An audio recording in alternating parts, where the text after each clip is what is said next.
Hello, good morning, and welcome to another episode of PSYCHED. I'm your host, Sule A. Joseph, a counseling psychologist by profession. Prison. What's the big deal? I mean, people go in all the time, they come out, everything's all hunky-dory, right? Well, on today's episode, we'll be taking a look at the realities of prison life in Trinidad. Now, before we get into that, of course, my favorite segment comes first, Psyched to Know. Psyched to Know, brought to you by Sule Joseph and Associates.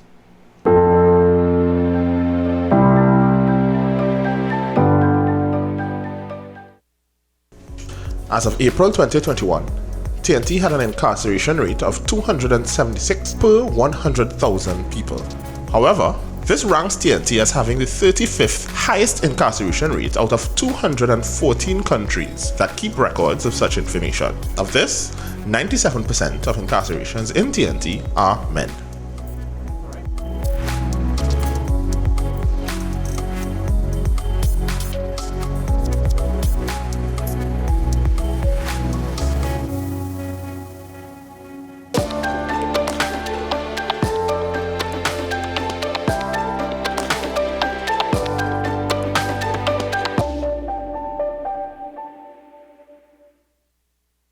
We dare you to dream, to see beyond the struggle, to envision the possibilities, to live life with unlimited vision. Ferrera Optical supports you with complete eyewear starting at only $795. Let's make those dreams a reality. So book your visit via 227-7000, WhatsApp message 278-2878, or at FerreraOptical.com today. We dare you to keep going. Ferrera Optical says, don't limit your vision. Join the journey to the Northern Range. Come, sing the chorus. Family, a tribute to Lord Nelson. So we holding on, going from dusk to dawn. North Coast Jazz, born here, played here.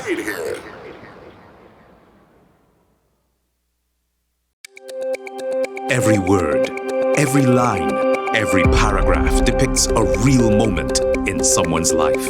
A father, a sister, a mother, a brother. We at Newsday are dedicated to you, the people, and through independent, unwavering journalism, strive to always bring your stories to life. Because your stories are more than just words. Newsday, independent and credible.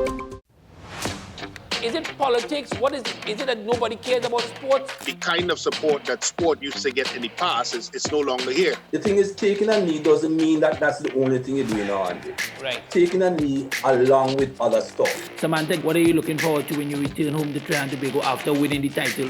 Thank you very much for speaking it into existence. Is it no pressure on Nicholas Ball? It makes me more motivated to work hard and to go out there and rep the red, white and black. Why are we sending a team to the Winter Olympics? There are a number of Trinbagonians who are in the diaspora and have grown up in winter sport. It's an opportunity that the Trinidad and Tobago Olympic Committee will not close the door on. I also believe in the players that we have. Once you can motivate the players, you can get the best out of them.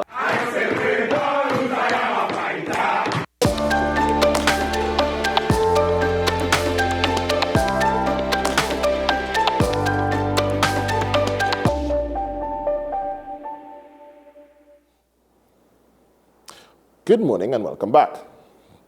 Joining me this morning is a special guest who is going to help us have a conversation about prison life in Trinidad. The realities of it. Is it as easy as people make it sound? Is it just a thing you can walk in and walk out of? We all watch television and would have seen at some point some program or some television show with what we think prison life might be like. Well, joining me this morning is a friend of mine, Mr. Reginald Williams, joining us from Vision on Mission.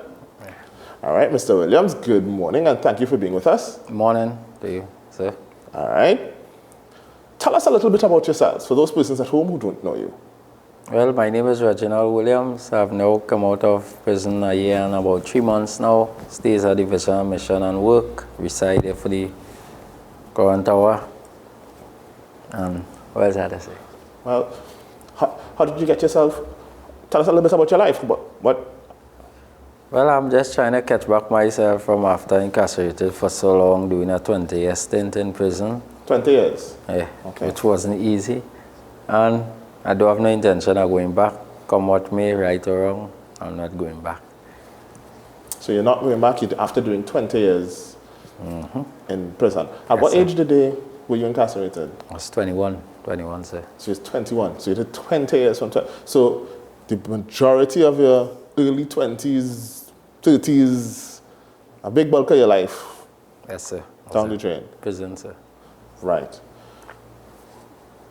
Now, I'm guessing that you would have been incarcerated or you would have been arrested for something serious to get 20 years. Yes, sir. Right? While you were living a particular lifestyle, yeah? Because I know you said you were pretty young when you left your parents' home and you were living on the streets and so on. Yes, sir. All right. Did you ever think while living that lifestyle on the streets that you might be arrested or you might go to jail? I never even thought I'd ever get hold for anything. I never even see it that way, nah. So you never thought the police would have held you? You never thought until you got held? All right.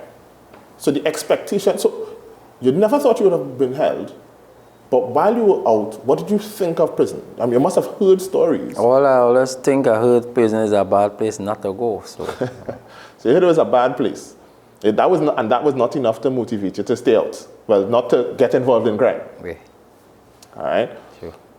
When you got in, was it anything like what you expected in terms of the stories from people? Nah, much more terrifying. It was worse than what you thought it would have been? Plenty, much worse. You want to tell us, do you remember the first day when you were taken in and incarcerated? What was that like? Could you tell us? It was weird because one set of people around and they're lining you up, you had to ship search and wait your turn and scan and squat and it other people marking you already done watching if you're coming, say watching where you have to take it, and yeah, it was terrifying. So you were strip searched and then you say squat as in how you see on television where persons have been made to be naked and you have to squat and cough, that kind of thing? That's a real thing? Yeah, that's real. That's no joke. Okay. So after going through all of that, you then had to worry about who was looking at you doing that and what they may want from you. You're worrying while you're doing it because you're seeing people staring you. So you don't know and pointing, seeing what shoes you have, what you have. They don't marking you to know where you're going at the year. It was terrifying.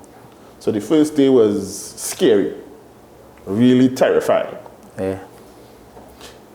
Now, I work with a lot of youth. I've done some work with YTRC, which a lot of us would know as YTC, with youth who either have matters before the court or involved in some criminal activity or just what we used to call beyond control.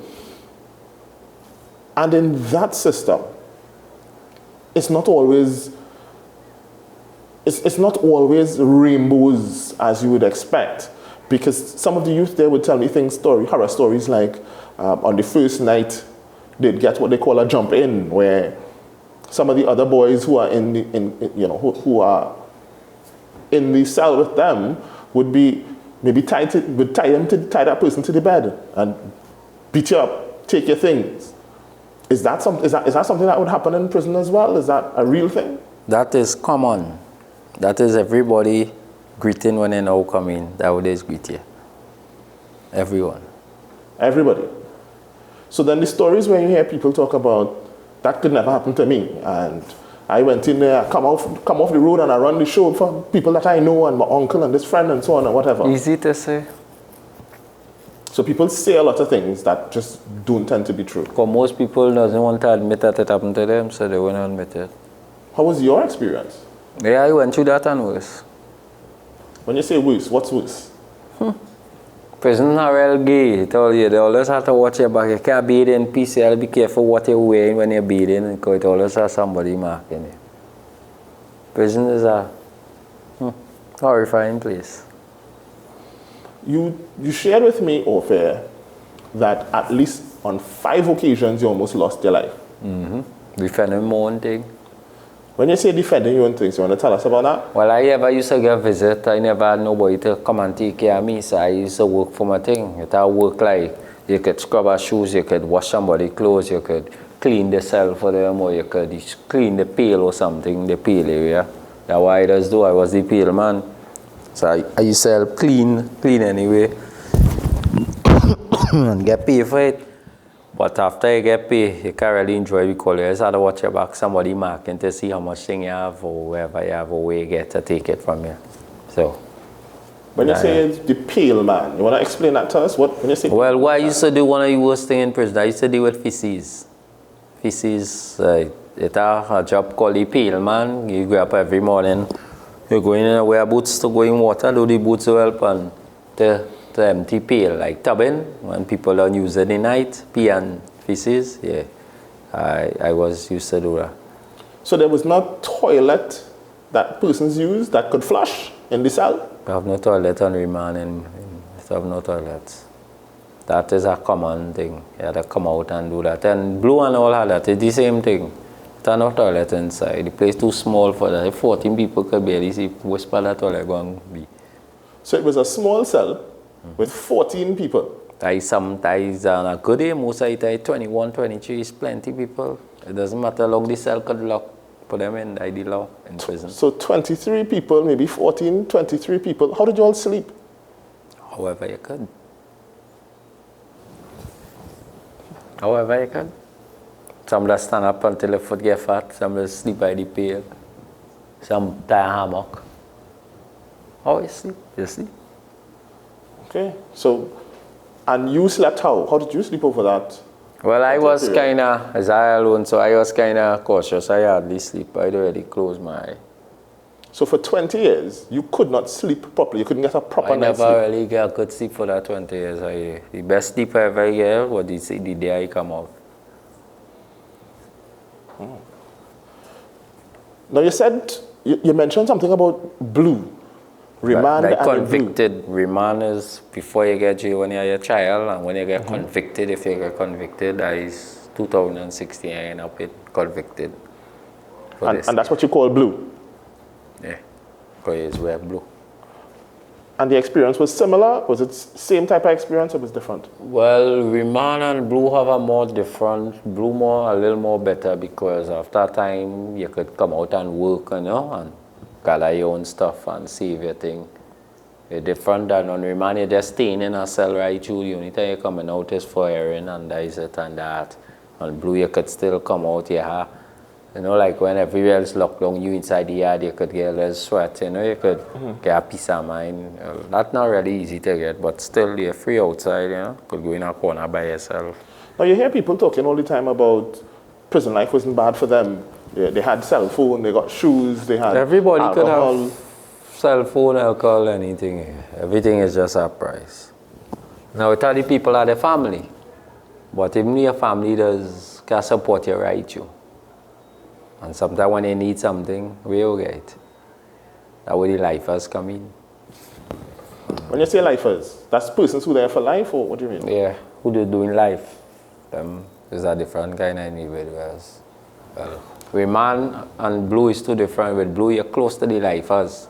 On Remand, you're safe from them because them car, reaching no close to you. But in Blue, you have to deal with them because them downstairs, you upstairs. And them always around. They must be all over. So then how do you get things? How do you get things if you say your family? If your family does not bring, you didn't have anybody, how do you...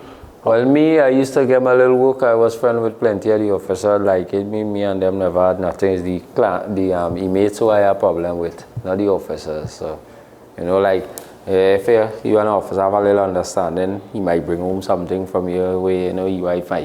He might know what way she cook for him. He might say, well, have a little sandwich here, but full boy, you white, it's no see, Well, I used to work sanitation with Mr. Murphy. He was a good officer.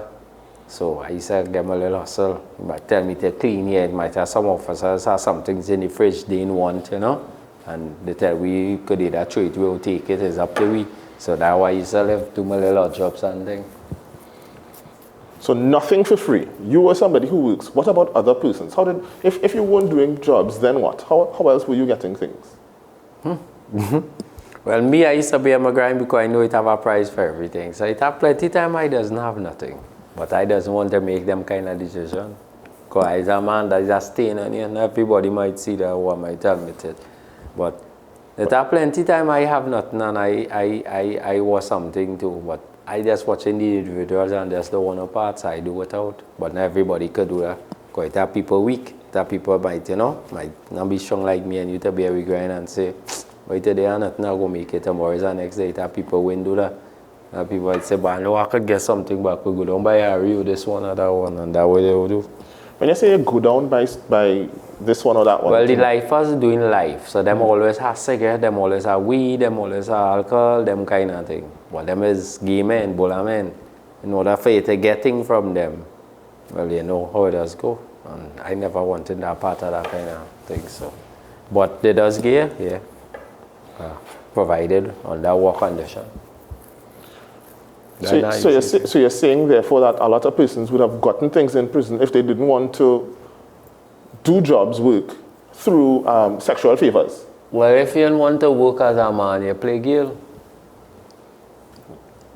And some of these persons are certain persons who would come out of prison and then talk anti-homosexual things, say, talk against homosexuality and gay persons and so on. The people you see talking against homosexuality, don't actually take away they say, because anybody can say anything. Like when they seen you in party, but most of the people talking that was top and the support are the biggest. And they come out now those sort of kind of thing. But what they used to do in prison is at the front side with the outside. And you come out, you can walk and boast, you got your girl, everything. But you can go tell people the kind of life and way I was to go through in prison. Not everybody man enough to say that. What would you say is the biggest asset, the biggest thing to own, to be able to have to trade in prison? Well, to tell you the truth, the biggest thing I see in prison is weed and cigarette. That run prison. Without that, even the authorities can't control the prison. Weed and cigarette run prison. Now, with our phone and thing, we ain't say no, right? But I more have to talk to your family. We talking the biggest thing that run prison is weed and cigarette. Think they smoke. Without that, no prison can run. You could be the toughest person in the world running a prison, long as you weed and cigarette, you can't control prisoners. Because you will always have rat and chopping right you. Long as people can't smoke, that is, well, we know it don't actually ease stress. For a few seconds you're doing it, but people enjoy it. People crave for it. Without that, you could talk to any person and tell them go in the cell. No. So persons are calmer when... It always calmer when it has smoke, sir. As long as you do have that, there are problems. That way it's caused most of the riot, lack of smokes. So when you hear protest and riot action, it's not necessarily conditions, but the lack of... We don't know we can't go nowhere. We can't leave. We can't actually get where we want. And we can't smoke too? Nah. I'll just tell you from the quotes. Right. How the words people say, that before anything start, like when they come and say to calm down and behave yourself, well, boss, we can't work. We can't go nowhere. We have nothing to do. We can't smoke too. What you expect me to go back and it's whole day we in ourselves? Man, sure that we ain't going nowhere. And that's how it start. What would be something else that you can share with us that the people say on the outside that is not really so on the inside? So like after coming out, persons, as you pointed out just now, persons may say, it was really easy. It was an easy thing to do. I sleep like a baby. I was comfortable. And you're now saying that some of these things were not true because you said for 20 years you didn't get a proper night's sleep. Nothing was free. So everything you had to either work, and when you couldn't work to get anything, you had to trade sexual favors. You had to give up yourself to be able to get things. Mm-hmm. What are some other things that prison life makes prison life for you to be able to survive inside? Sometimes, what are some of the things something else that occurs? What do you mean, like to survive? Yeah, to survive. Some of the things that people will come out and say, they would never do so, but this is exactly how you had to exist in prison to live. Well, all right. Aside from the homosexuality, there are things you might do where it's called dropping your level. Like if you don't have nothing and you need something, or you owe somebody and you have to pay them, else you go cause bacchanal or you could get chopped. You might do what you used to do, clean the pale area, or scrub a cell, or a man's shoes, or his clothes or something. And what did you call it? Dropping a level? Dropping your level. Okay. Dropping your level. Or dropping your level. Yeah. That was called dropping your level. Because I remember when I was outside, I had a different standard. You ain't washing nobody's shoes or scrubbing no peel or going and scrub no cell for nothing. But that is survival in prison. In way, well, I'm talking for people like me who do have the support outside. Right. Yeah, that we survive. Like we are survival in prison. Because I might be passing normal and I might say, hey, I have some clothes, they boy, have a little for cigarette, boy, we see you go and let, you know, that is survival. Or scrub our shoes or odd jobs. Well, now that you are out, and as you were saying, you have no intention of going back after 20 years. Yeah, not me. Has the adjustment been easy? Has it been easy to adjust to life outside of prison? No, I still trying to adjust. Because you see, now most people don't know you, but as how they say, prison have a kind of look, it'll be hard to get off eventually if you ain't get comfortable in society. Because you might be going somewhere and just how you move, people might watch you kind of way. Especially when they see a group of people together, you might think something, you might see a woman see her and she might have she purse tight and she and walk and almost get bunged.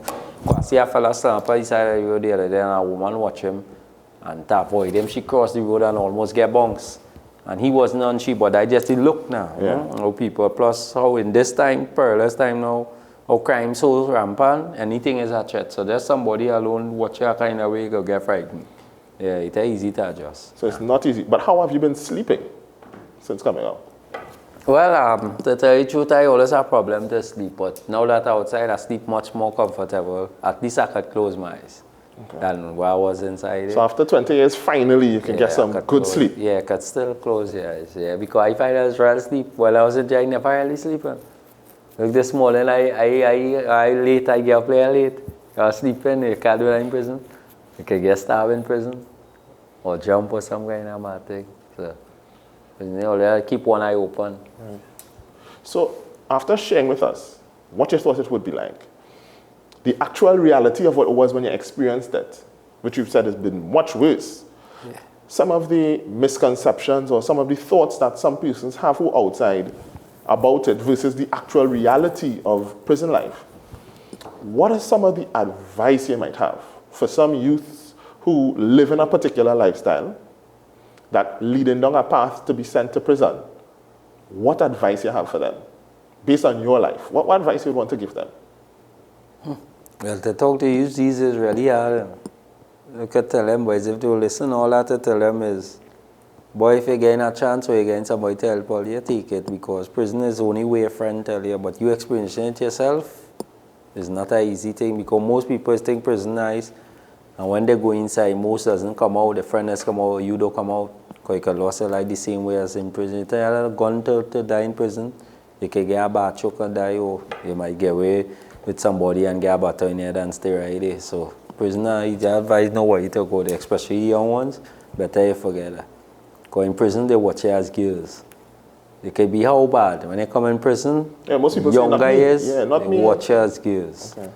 And it are some people who ain't seen woman again in life, so anything young and fresh, that is that girl for them. Because they are real guy. Yeah, there are plenty guys. So they may pretend to be friendly. Yeah, talk nice with you. Might, well, call your family serious, boy. And nobody has to say, boy, use my phone, boy. You smoke and take, and that is eventually end up in the cell. It's not an easy thing. You have to have a strong mind, because some of these people, they need violence, they can talk. And after I see them go up in people's head weak. Easy and simple, and like, long time, like, I wasn't in the time when they used to rape in prison and them guys. That was way before. But now, this time from what I see, you don't have to do that. Some of them is just time people and watch to see who are nothing to see how they move and to brace them. You know them kind of ways? And you see a man, you might say a little thing. Alright, he coasting rank, I tell him, wait and he thing go done. Who got to come by? There are plenty of them. Just call them sharks. So, I will take from you in closing and say to those persons at home who are looking on, or maybe even persons on social media, look out for sharks. prison life is not an easy life. Yeah, right. Whatever you think prison is, or however bad you think it could possibly be, according to Reginald, it's worse. Yeah, it's not something you can imagine. It's worse than what you can imagine. Try and stay away from prison. If you can, change your lifestyle now. Heed this warning before it is too late. For the viewers, thank you all for watching. For Reginald, thank you for coming. No problem. Please, till next week, please God, stay same time, same place. Stay psyched.